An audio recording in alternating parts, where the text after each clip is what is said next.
नदियों का पानी, समझौते की लकीर और बढ़ता तनाव, इंडस वाटर ट्रीटी की नई कहानी।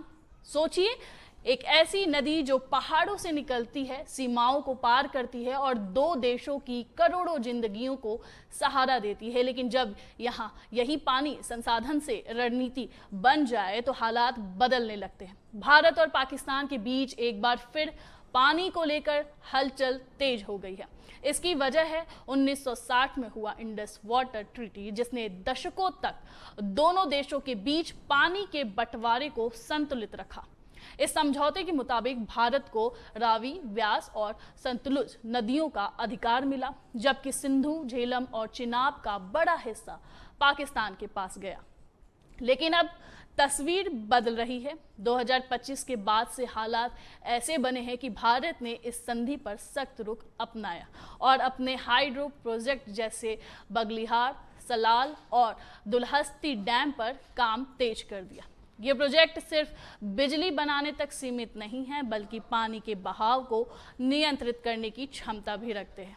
यहीं से पाकिस्तान की चिंता बढ़ने लगी है। उसका मानना है कि अगर भारत पानी के फ्लो को कंट्रोल करता है तो उसका सीधा असर उसकी खेती और पानी की ज़रूरतों पर पड़ेगा।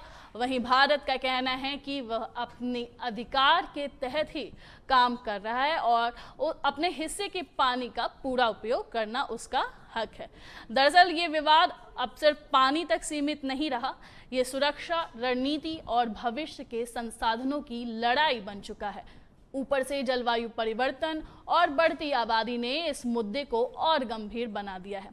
पानी की मांग बढ़ रही है, लेकिन संसाधन सीमित हैं। ऐसे में पुराने समझौते नए दबाव झेल रहे हैं। कुल मिलाकर इंडस वाटर ट्रीटी अब सिर्फ एक संधि नहीं, बल्कि आने वाले समय की सबसे बड़ी चुनौती बनती जा रही है, जहां हर बूंद की कीमत पहले से कहीं ज्यादा है।